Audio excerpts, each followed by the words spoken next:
দর্শক মণ্ডলী, আপনাদের সবাইকে স্বাগত জানাচ্ছি আমাদের আজকের অনুষ্ঠানে। আমাদের আজকের অতিথি একজন চলচ্চিত্র নির্মাতা, যিনি 1971 সালে অসাধারণ কিছু ফুটেজ তুলে রেখেছিলেন, বাংলাদেশের মুক্তিযুদ্ধের সময়কার ফুটেজ, যেগুলো পরবর্তীতে বাংলাদেশের একজন চলচ্চিত্রকার তারেক মাসুদ একটি ডকুমেন্টারিতে পরিণত করেন এবং সেই ছবির নাম মুক্তির গান। মুক্তির গানের সেই সব অসাধারণ ফুটেজ যিনি তুলেছিলেন, তিনি আমেরিকার একজন চলচ্চিত্র নির্মাতা লিয়ার লেভিন। কথা বলবো তাঁর সাথে। Lear Levin, welcome to our show. Thank you so much. I'm so excited seeing you for the first time today, and I was watching Muktir Gaan just before coming here, and I was watching the way you shot the documentary. A lot of tight shots. It's such a human story and one of the biggest catastrophes in human history. You took those pictures, and after 20 years in your basement sitting those footages, somebody came and, made a wonderful documentary out of it. It was funny coincidences. Tarek Masood was related by blood to the gent who led the musical group that we traveled with. Somebody bumped into somebody else on the Princeton University campus and mentioned that they knew where I existed and that I had footage that his cousin had talked about. He got in touch with somebody else. They called me, he called me, he showed up at my doorstep. It's just one of those things. It's a series of coincidences. And, it was great for him, and it was great for me, and it was great for Catherine. But whether it was, destined by divine sources or not, I can't really be sure. I'll call it coincidence.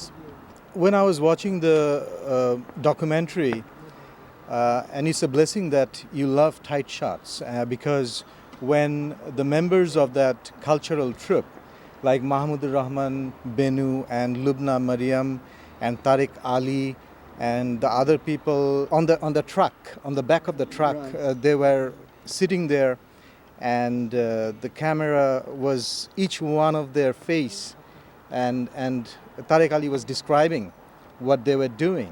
The way you started to tell the story, it's amazing stuff. Bangladesh মুক্তি সংগ্রামী শিল্পী সংস্থা নামক ভ্রাম্যমাণ এই দলটির সাথে প্রত্যক্ষ বা পরোক্ষভাবে যুক্ত রয়েছেন আরও অনেকেই। Documentaries are difficult, and that wasn't a pure documentary. I had more than just a point of view. Usually you go into a documentary and there's a statement you want to make, but I felt it had to be more. And the more time I spent doing it, the less it became a news event, much to my wife's chagrin, because she had a feeling, and she's always right, she had a feeling that if I got too involved, if I shot too much, if I made it too long, people might not be able to grasp the enormity of it, or I might not get it released, or it might take too long to finish. And all of that happened. But it's what I wanted to do. It was my time, it was my money, and I figured, what the hell, I might never get a chance like this. And I totally fell in love with the Bengali people. And one reason to shoot them close is it put me closer to them. The men, the women, the children, they were breaking my heart. And, sometimes my eyepiece would fill up with tears so much I couldn't shoot. It was heartbreaking and heartwarming, and it was one of the greatest thrills of my life. The thing that strikes me about the way you shoot is the humanity of it, the way you capture it in close-up, so that, I don't know whether your wife would agree with that, but I'm a great admirer of tight shots. You shoot tight, you shoot loose, you coverage, you do reverse angles, you do low angles, high angles.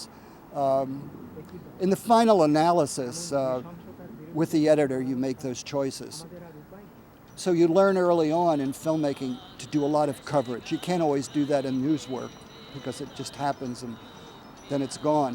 But because I really wanted to cover this because I thought maybe this could go longer than 10 minutes. Maybe it could go 20 minutes, maybe it could go 30 minutes, maybe it could be a film. It was so important that I did a lot of coverage and I did a lot of staging, which really doesn't make it a documentary anymore. I just enjoy the process of filmmaking. I shoot still pictures now. I'm a fine art photographer and I'm retired from film for about 15 years. But when you pick up a movie camera, it's quiet. This was a new camera. It was specially designed for what I needed. When Tarek got those footages from you and then he put it into a documentary film and then it was released in Bangladesh, it was such a big thing because people like myself and younger people, they found something so that they can relate to 71. Well, thank you for your generosity. Catherine Massoud edited the film with Tarek, and she's a brilliant woman. And Tarek was so lucky to have her by her side. And she was really the person that convinced me to turn over my footage to Tarek. And I'm glad it entertains you and moves you. And it moves me to hear that it moves you. And it moves me deeply to know that the people of your country, feel strongly about me. And thank you so much.